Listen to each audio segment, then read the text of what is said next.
السلام عليكم ورحمة الله تعالى وبركاته. دمان قيادتي وين سلامي عشر كان وحكو سابسن ياهي سيدان ويندو سبيكيني ان لسو دقناي وعشر كان هورياي سيدين دي فيديو ان ودو بكرنا. Welcome to my YouTube channel.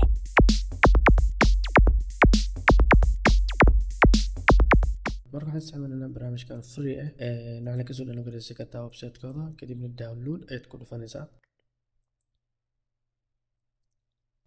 website-kan description ayaad kasoo download kartaa ama sideeda website-kooda toos ayaad u aadi kartaa. download-ka ayaad aadaysaa kadibna download ayuu sameynayaa.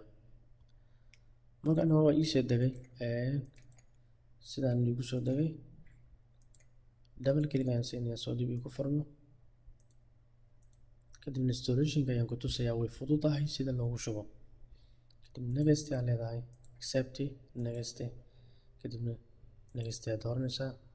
kadibna destination-ka sii subscribe next kadibna desktop ku dhiga ama camera accept ka dhaaf. barnaamijkan ku soo dejinaa mar rabo next kadibna uu dhameynaa.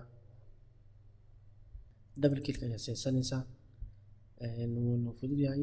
marka sida markuu kuu soo baxo kan markii aad cilad bixinaysid inta muujadid create image inta ka cilad bixinay folder-ka ayaa ka cilad bixinaysaa sidaan kugu sameynaya. kan marka waxaan rabnaa in ISO-geena aan ku dubno DVD ama CD ku dubno. kan maadaama Windows XP yahay my computer in this PC markaan furo kadibna aan fiirino DVD-ga waa EDR and CD waa EDR ama DVD-ga waxa Windows ku duubsan ku diyaar yahay maadaama Windows XP yahay CD ayaan ku duubaa. kadibna ISO-ga ayaan soo dooranaa double click waa EDR.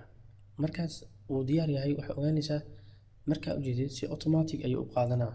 markaa ku laabat computer-ka kadibna fiirso drive-ka H muujadid si automatic ayuu qaadanaa. marka inta ayaa ku dhufanaysaa ay ku qoran right ku qoran tahay ayaad ku dhufanaysaa. wuxuu bilaabayaa inuu ku duubo CD-gaaga ama DVD-gaaga Windows ku duubo.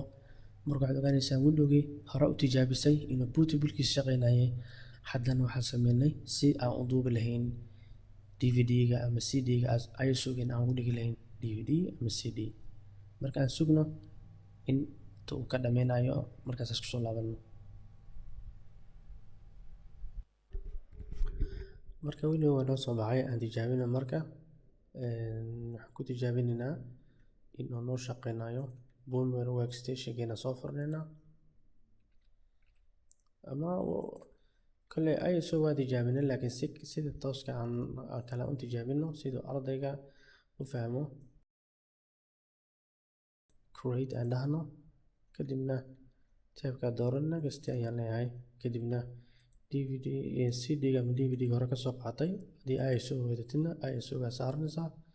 laakiin markaan CD DVD mid kamid ah ayaan isticmaalaya. kadibna next kadibna haddii aad u baahantay username aad u sameynay doontid hadhow ama password oo kale u baahnaa der.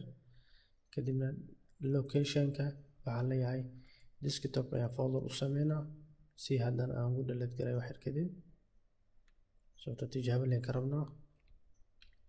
Windows XP desktop aan tagnaa Windows XP kadibna next aan kadibna meeshaas 10 aan ka dhigna XP le waayo tijaabo leh. kadibna create abuuran leenahay kadibna waxaan leenahay power on bilow. waxaan fiirinaynaa inuu Windows-ga soo qaadanayo. markaan full ka dhigno waa ujeedaa Windows XP-ga uu bilowday si toos ayuu u bilowday Windows XP-ga. haddii aad rabtid inaad ogaatid BIOS-ka restart markaan u diro kale restart ayaan u diraa soo aragtaan kadib F12 ayaan riixaa asiga VMware workstation-ka. markaad ujeedaa BIOS-ka tagtay haddii aad u baahan tahay inaan DVD CD-gaaga si toos ah u soo kicisid